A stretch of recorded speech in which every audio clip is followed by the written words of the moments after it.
Hello good evening. तो welcome to daily current affair MCQ quiz. आज है आपका 2 सितंबर 2023। तो let's begin from our first question. उम्मीद करता हूँ पेन पेपर लेके आप लोग बैठ गए होंगे, ठीक है। तो हम अपना पहला क्वेश्चन देखते हैं।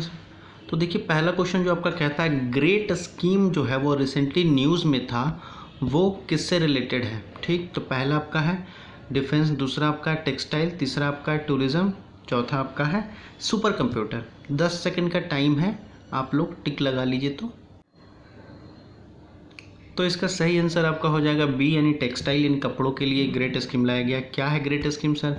तो देखिए ग्रेट स्कीम जो आपका कहता है grant for research enterprises across the aspiring innovator technical textile, ठीक। ये ग्रेट स्कीम का पूरा फुल फॉर्म है, ठीक। जो आपका फोकस करेगी आपका इंडिविजुअल और कंपनी पर, जो कि क्या करती है, उसको प्रोटोटाइप टेक्नोलॉजी प्रोवाइड कराएगी, ठीक। और उसका प्रोडक्ट इंक्रीज करेगी और इंक्लूडिंग कमर्शियलाइजेशन भी करेगी, ठीक है। अब इस स्कीम जो है इसका बेसिकली एम क्या है? तो इस स्कीम का एम आपका कहता है कि development of the technical textile startup ecosystem in India, यानी टेक्निकल डेवलपमेंट टेक्सटाइल का जो है उसको उसके टेक्निकल स्टार्टअप को ये बूस्ट करने का काम करेगा, यानी डेवलप करेगा, ठीक है, इंडिया में। और उसके बाद कह रहा है स्पेशली इन नीश सब segment such as the biodegradable substantial textile, high performance, speciality fibre and smart textile, इसका काम करेगा, ठीक है। तो यानी अल्टीमेटली ये किस ग्रेट स्कीम जो आपका है किसके लिए है? आपका टेक्सटाइल के लिए है, ठीक है। तो आपका ये आंसर सही हो जाएगा। चलते हैं हम अपने दूसरे क्वेश्चन पर। तो देखो दूसरा क्वेश्चन आपका जो है वो कहता है which of the following countries share the boundary with Black Sea. हाल ही में बहुत न्यूज़ में था ब्लैक सी। तो देखिए इसमें से कौन सा है जो आपको ब्लैक सी से बाउंड्री शेयर करता है? तो पहला है यूक्रेन, दूसरा है जॉर्जिया, तीसरा है बुल्गारिया, चौथा है रशिया। अब आपके ऑप्शन जो है, आपके ऑप्शन में हो जाएगा 1 3 4, 2 and 4, 1 2 3 या 1 2 3 and 4, ठीक है। 10 सेकंड का टाइम है आपके पास, प्लीज़ टिक लगाओ। इसका सही आंसर आपका हो जाएगा डी, यानी 1 2 3 4 सारे के सारे सही हैं, ठीक है। ये सारे आपके ब्लैक सी से बाउंड्री शेयर करता है। देखो आपका मैप देख लेते हैं। तो देखो मैप में आपका कहता है, देखिए यूक्रेन जो है ये है आपका ब्लैक सी पूरा, ठीक। और ये देखिए यूक्रेन बाउंड्री शेयर कर रहा है, रशिया भी आपका बाउंड्री शेयर कर रहा है, रोमानिया, बुल्गारिया, टर्की भी शेयर कर रहा है, जॉर्जिया भी शेयर कर रहा है, ठीक। यानी सारे के सारे आपका बाउंड्री शेयर कर रहे हैं। तो यानी आपका ऑल डी हो जाएगा करेक्ट। चलते हैं हम अपने नेक्स्ट क्वेश्चन पर।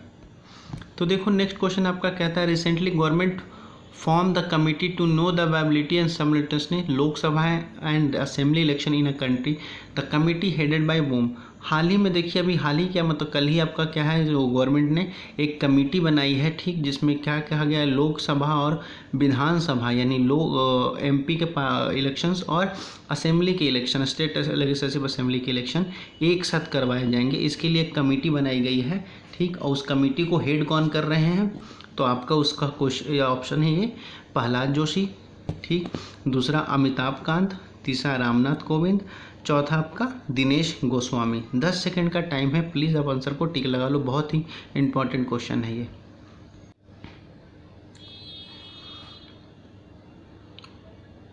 तो इसका सही आंसर आपका हो जाएगा रामनाथ कोविंद, यानी आपका सी। रामनाथ कोविंद हमारे एक्स प्रेसिडेंट ऑफ इंडिया है, ठीक है। उनको ये हेड किया गया, हेड बनाया गया है इस कमेटी का, ठीक है। अब आइए इसका सॉल्यूशन देखते हैं। सॉल्यूशन देखो क्या कहता है, setting the ball rolling on a party manifesto promise for working towards the simultaneously Lok Sabha and Rajya Sabha election in the country, the government Friday announce the committee that would submit its report to parliament, ठीक। यानी ये हमने सुना होगा कि जो party का manifesto था बीजेपी का, वो जब इलेक्शन के टाइम पे तो उसने मैनिफेस्टो में अपना कहा था कि 1 नेशन 1 इलेक्शन, ठीक है। तो उस बेसिस पे कहा जा रहा है कि कमेटी बनाई गई है, ठीक है, जिसका हेड आपको रामनाथ कोविंद जी को बनाया गया, ठीक है, जो रिपोर्ट सबमिट करेंगे आपका पार्लियामेंट में, ठीक है। तो ये आपका रहा आंसर सी, रामनाथ कोविंद को इन कमेटी का बनाया गया। चलते हैं हम अपने नेक्स्ट क्वेश्चन पर, जो कि इस सेशन का लास्ट क्वेश्चन होगा, ठीक है। देखिए कह रहा है कि with the consider the following statement, Indian constitution mention about the conduct of A special session of A parliament on the ground of public interest and national importance, ठीक। दूसरा कहता है statement, a special session of A parliament is decided on the consequence basis by the ruling government and opposition party.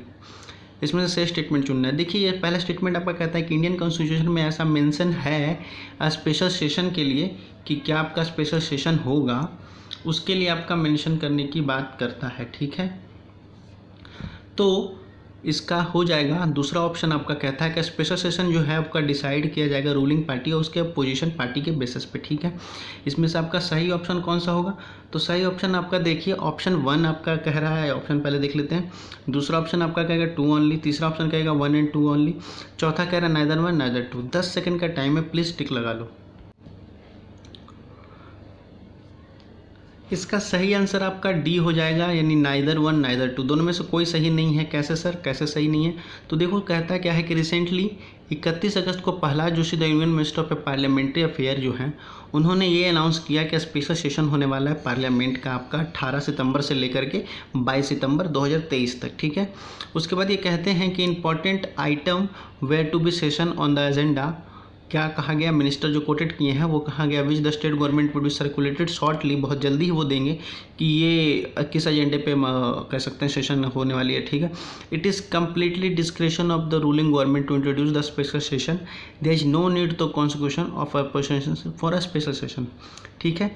अब ये कहता है कि ये कम्प्लीटली गवर्नमेंट के है ही के बेसिस पे है कि क्या वो स्पेशल सेशन बुलाती है या नहीं, ठीक है। अब दूसरा ये कह रहा है, दूसरा स्टेटमेंट कैसे इनकरेक्ट है? दूसरा स्टेटमेंट आपका कहता है कि the constitution not use the term special session, constitution में कभी भी स्पेशल सेशन का यूज़ नहीं हुआ है। वो क्या रेफर करती है कि specific occasion like commemorating parliamentary और नेशनल माइलस्टोन, ठीक है।